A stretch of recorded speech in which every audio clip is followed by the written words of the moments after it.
Welcome to Over and Out with DawnNews. I'm Sadi here in Dallas, Texas with Khawaja in Dubai. We're going to preview the Super 8s today. They start tomorrow with South Africa versus the US. Of course, that should have been South Africa versus Pakistan, but let's digress. I think this is a very interesting Super 8s, and it sort of opened up. So if you look at the first group with India, Australia, Afghanistan, and Bangladesh, I think that's three teams looking for two positions there because, historically you could say Afghanistan is an underdog, but the way they've played, I think that India-Australia match really is sort of an eliminator in many ways because I think if Afghanistan beats even one of those two teams, they'll probably get through. On spinning wickets in the West Indies, Rashid and company can really do some damage, especially if Gurbaz and Zadran get off to a good start for Afghanistan.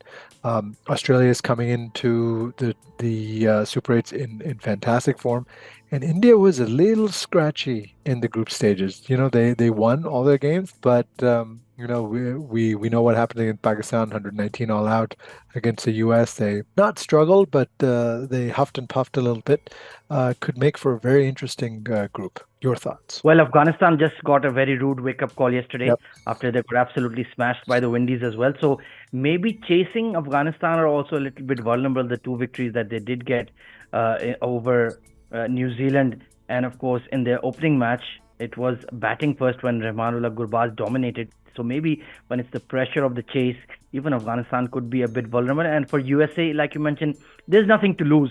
You've overachieved already by just reaching the Super 8s at the World Cup, so you just need to go out there and enjoy yourselves. On the other hand, South Africa have been vulnerable as we've seen throughout their wins in the T20 World Cup. It was a nervy run chase against Nepal. It was a nervy run chase against Bangladesh as well. It was a nervy bowling second effort there against Bangladesh, and of course, it was a very nervy run chase against the Netherlands. So you never know. I think USA are very capable of getting yet another upset, and I wouldn't be surprised. I wouldn't call it an upset if they win tomorrow against South Africa. Yeah, that South African group is interesting because you think of England defending champions who are sort of rounding into form. It's a very potent batting lineup. The West Indies are super hot. And South Africa, although they have, Nokia's been in great form, the batters haven't really stepped up to the mark. They haven't lost. They've sort of managed to scrape home every time. But that's again three teams for two positions. It's going to be. I can't wait. I think it's going to be a fantastic Super 8. Well, absolutely. With the West Indies are just finding their batting form at just the right stage of the tournament. Their bowling will always be unconcerned. It was interesting that Andre Russell took the new ball yesterday alongside Akil Hussain. So perhaps they're just tinkering with their new ball combination for the power play as well.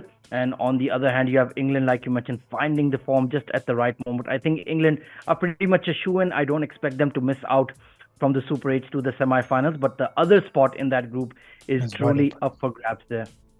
Let me ask you this. So in the group stage, the teams scored an average of 6.7 runs per over, and there was a boundary every eight balls. So it wasn't really a batter's paradise. As we move to the Caribbean now, are we expecting runs to flow more freely? I think we can at least expect a bare minimum of scores like 140, 150. On a good day, you can go past 200. We saw Scotland go past 180 as well.